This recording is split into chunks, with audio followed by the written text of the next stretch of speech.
Bapak, Ibu, Saudara-saudari yang dikasihi oleh Tuhan, pada hari ini kita memasuki Minggu Paskah yang keempat.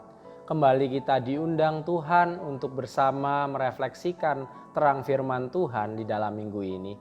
Oleh karenanya, marilah kita berdoa sebelum kita bersama merefleksikan firman Tuhan di dalam pembacaan dan perenungan Alkitab. Mari kita berdoa. Ya Allah, Sang Gembala yang agung, Engkau yang telah menyediakan penyertaan dan perlindungan yang membuat kehidupan kami terus kuat.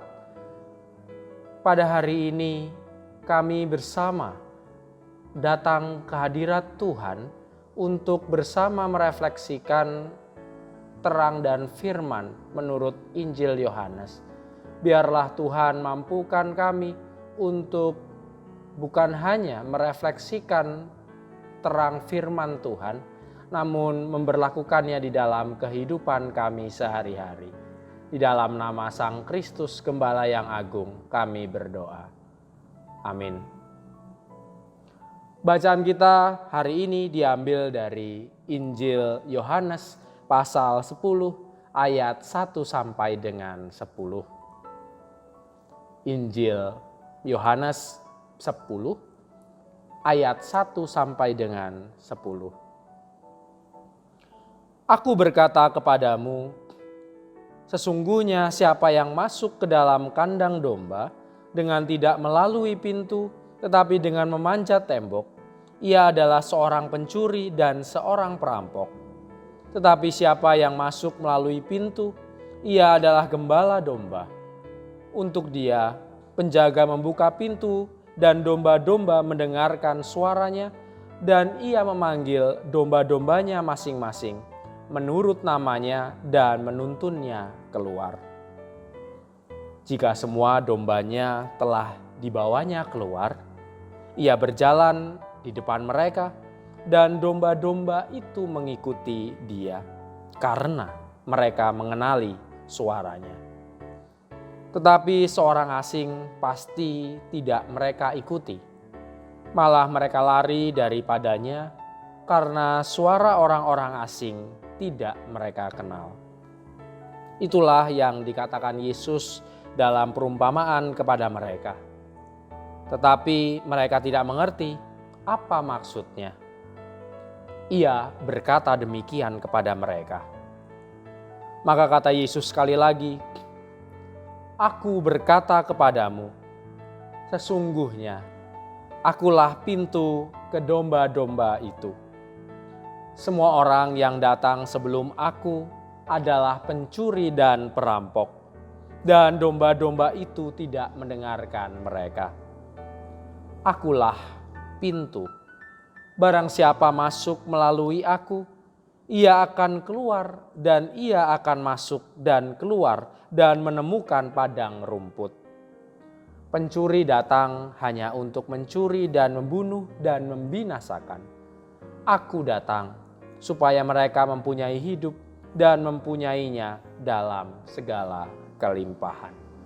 Demikianlah firman Tuhan pada hari ini. Berbahagialah setiap orang yang mendengarkan dan memberlakukannya dalam kehidupan sehari-hari. Haleluya.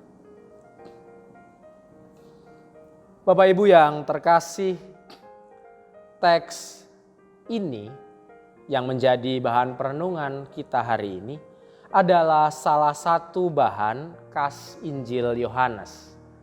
Meski gembala telah sering dipakai dalam analogi-analogi yang menggambarkan Tuhan yang mengayomi umatnya dalam berbagai teks di Perjanjian Lama, namun kita tidak menemukan penggambaran ini di dalam Injil lain di luar Injil Yohanes. Gambaran gembala dan domba yang coba digunakan oleh Injil Yohanes merupakan penggambaran yang dekat bagi konteks masyarakat saat itu. Gembala dan domba adalah pemandangan sehari-hari yang dapat dilihat oleh siapa saja dengan mudah. Gembala memang bukan pekerjaan yang bergengsi. Sebaliknya, gembala dikenal sebagai pekerjaan yang kasar dan juga rendahan. Namun menjadi seorang gembala yang baik tidak mudah. Menjadi gembala perlu dedikasi total karena pekerjaannya selalu menjaga kawanan domba siang malam dari berbagai bahaya. Banyak resiko yang harus seorang gembala tanggung dalam pekerjaannya. Bukan hanya keberadaan dari orang-orang atau manusia lain yang ingin mencuri dombanya, namun ancaman predator lain yang hidup di dataran tinggi seperti anjing liar dan serigala adalah hal yang juga membahayakan domba-domba itu. Jika meleng sedikit saja, hilanglah domba-domba itu dimangsa. Gembala adalah dia yang benar-benar harus sabar pada kelambanan, ketakutan, dan kebodohan domba-domba yang mudah hilang dan tersesat itu. Sekaligus ia juga harus siap sedia untuk melawan hewan dan pencuri yang membahayakan mereka. Bapak Ibu yang dikasihi oleh Tuhan, demikian pentingnya sosok gembala bagi kawanan sang domba. Tak heran sosok Tuhan seringkali digambarkan sebagai seorang gembala. Begitu juga Yohanes menarasikan bagaimana Yesus mencoba menggunakan analogi hubungan gembala dan domba untuk menjelaskan karya dan panggilan Tuhan. Sorotan penting Yohanes pada keutuhan pasal ini adalah bagaimana Tuhan Yesus menunjukkan bahwa Dia memiliki kekuatan untuk memberi dan menjaga kehidupan. Demikianlah tutur Thomas Aquinas, seorang bapak gereja. Oleh karenanya ketika kita berhadapan dengan teks kita hari ini tentang bagaimana Yesus mencoba menggambarkan dirinya sebagai satu-satunya sosok penyelenggara kehidupan, mungkin kita sekilas dibingungkan dengan dua analogi tokoh protagonis yang Yesus berikan, yakni gembala dan pintu menuju domba. Seolah-olah kita berhadapan pada dua tokoh yang berbeda namun sama baik. Thomas Aquinas kembali dalam bukunya Commentary on the Gospel of John mengutip pendapat bapak gereja yang lain yakni Agustinus yang mencoba merefleksikan dua gambaran ini. Gembala dan pintu menuju gembala adalah penggambaran dari diri Tuhan Yesus sendiri. Hal ini menjadi terang manakala kita membaca keutuhan dari Injil Yohanes pasal 10 yang menjelaskan bahwa gembala dan pintu menuju domba adalah Yesus sendiri. Lantas bagaimana kita bisa memahami ada satu sosok, ada satu orang yang memainkan dua peran secara bersamaan? Bapak, Ibu, dan saudara-saudari yang dikasihi oleh Tuhan, berhadapan dengan teks kita hari ini tentang bagaimana Tuhan Yesus menggambarkan dirinya sebagai satu-satunya sosok penyelenggara kehidupan. Tentu sekilas kita mungkin dibingungkan dengan dua analogi tokoh protagonis yang Yesus berikan, yakni gembala domba dan pintu menuju domba. Seolah-olah kita diperhadapkan pada dua tokoh yang berbeda namun sama baik. Thomas Aquinas dalam bukunya Commentary on the Gospel of John mengutip pendapat bapak gereja yang lain yakni Agustinus yang mencoba merefleksikan dua gambaran ini sebenarnya menunjuk pada penggambaran Tuhan Yesus sendiri. Hal ini menjadi terang manakala kita membaca Injil Yohanes pasal 10 secara keseluruhan bahwa gembala dan pintu menuju gembala adalah Tuhan Yesus sendiri. Lantas bagaimana kita bisa memahami ada sosok satu orang yang memainkan dua peran secara bersamaan? Kebingungan ini akan terjawab manakala kita mau melihat konteks dan kebiasaan merumput pada saat itu yang dilakukan oleh kaum gembala. Pada musim-musim tertentu di mana pakan hewan menjadi hal yang sulit untuk ditemukan, gembala akan membawa domba-dombanya berkelana jauh dan berpindah-pindah tempat mencari ketersediaan rumput segar. Apabila malam menjelang, biasanya para gembala akan membuat sebuah kandang sederhana dari susunan beberapa batu mengitari domba-domba tersebut. Sementara ketika kandang itu selesai dibuat, maka gembala sendirilah yang akan membaringkan tubuhnya seolah-olah menjadi pintu sekaligus pelindung dari satu-satunya akses masuk dan keluar dari kandang tersebut. Sehingga para pencuri, perampok, bahkan hewan sekalipun tidak akan bisa menyentuh domba-domba. Gambaran inilah yang coba disampaikan Tuhan Yesus dalam ayat 7 sampai dengan 9 dalam bacaan kita hari ini. Dalam hal ini, Tuhan Yesus menempatkan diri sebagai satu-satunya jalan bagi domba untuk masuk ke dalam kandang yang aman. Ia juga menyediakan diri sebagai satu-satunya jalan keluar bagi para domba untuk mendapatkan makanan dan minuman sebagai penopang kehidupan. Semua orang yang datang sebelum Yesus adalah pencuri dan perampok yang membunuh dan membinasakan para domba yang rentan itu. Teks kita hari ini diakhiri dengan dikotomi yang jelas dan kontras. Gambaran antara domba atau gembala yang hidup secara berkelimpahan dan perampok yang akan binasa. Pilihan yang sangat jelas kini tergantung dari domba-domba itu, mampukah mereka untuk memilih dengan tepat.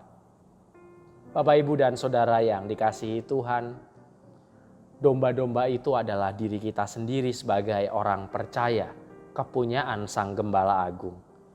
Pilihan untuk dimiliki dan mengikuti siapa menggema kuat sebagai refleksi kita hari ini. Pertanyaan ini semakin menguat manakala kita berminggu-minggu sudah dilanda keputusasaan karena wabah yang tak kunjung usai. Di dalam ketakutan, keringkihan, dan kebergantungan seorang domba yang lemah, marilah kita terus menyandarkan pengharapan kita pada Sang Gembala. Panggilan untuk mengikuti Sang Gembala bukan hanya panggilan untuk memasrahkan diri kepadanya. Namun panggilan ini sesuai dengan tema kita hari ini, mengajak kita juga mengikuti jejak dari Sang Gembala yang bersedia menjaga dan memberi kehidupan bagi yang lain. Apa yang kita bisa lakukan untuk menjadi seorang domba yang mengikuti gembalanya di tengah pandemi ini? Evi Delviana, seorang psikolog dan dosen UKI dalam salah satu sesi kuliah umum yang diadakan oleh PGI, mengusulkan 6 hal sebagai bentuk dukungan kita kepada orang lain dalam masa wabah pandemi ini. Yang pertama adalah dukungan informasi. Dalam situasi ini kita diajak untuk mendukung saudara kita dan memberikan informasi yang edukatif, akurat, dan terpercaya, sehingga orang lain terbangun dari informasi yang kita berikan tersebut. Yang kedua, dukungan kebutuhan dasar berupa bantuan makanan dan minuman ataupun sembako bagi orang yang membutuhkan, orang yang terjatuh di dalam masa ini, ataupun orang yang sedang melakukan isolasi mandiri. Yang ketiga, aktivitas ritual keagamaan. Mengusulkan bahwa kita selaku umat Kristen tetap melakukan ibadah, bukan hanya ibadah, namun juga pendalaman Alkitab atau persekutuan doa secara online. Hal ini terlihat dari beberapa wilayah yang sudah melakukan itu. Bagi kita semua, tentu aktivitas ini menguatkan kita satu dengan yang lain sekaligus menjaga iman kita. Yang keempat, aktivitas rekreasional. Kita di tengah pandemi ini diajak untuk tetap melakukan aktivitas yang menghibur diri dan orang lain, misalnya berolahraga atau bernyanyi bersama-sama secara online. Ada banyak aplikasi-aplikasi yang dibutuhkan yang menyediakan sarana kita untuk bersama bernyanyi bersama, berolahraga bersama. Kita bisa memanfaatkan itu. Dan yang kelima, dukungan psikologis awal yang meliputi 3 tahapan: mengamati, mendengar, dan menghubungkan. Kita lihat dan kita pedulikan saudara-saudara kita yang butuh untuk mendapatkan perawatan secara sapaan, baik itu tenaga medis, baik itu saudara-saudara kita sesama agama, maupun saudara-saudara kita di lingkungan kita. Mendengar, kita dengar bagaimana mereka berkeluh kesah, bagaimana cerita dan perasaan mereka selama mengalami masa ini.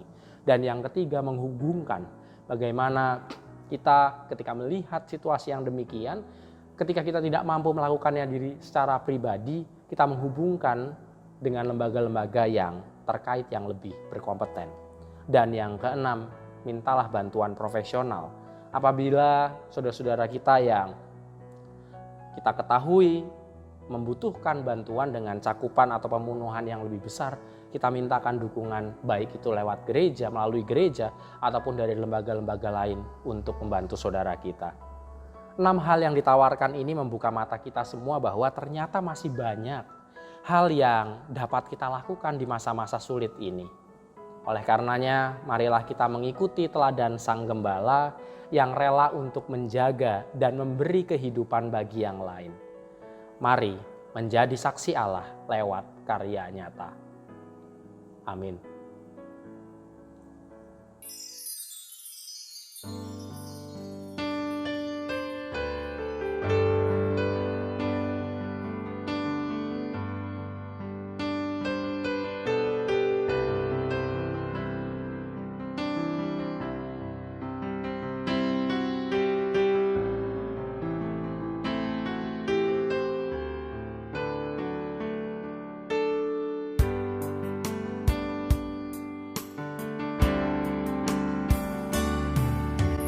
Kami datang di hadirat-Mu, menikmati kasih-Mu,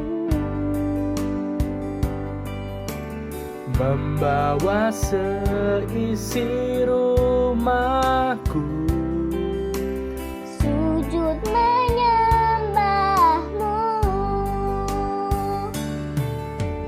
Kami datang di hadirat-Mu, menikmati kasih-Mu,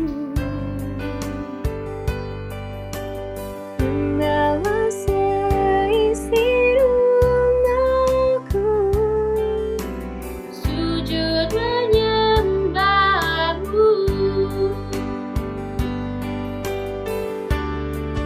Ini keluarga-Ku Tuhan, berkati dan lindungi semua, jagaiku dan seisi rumahku, sampai akhir hidupku Tuhan. Ku mau setia melayani-Mu, ku bahagia jadi keluarga Allah.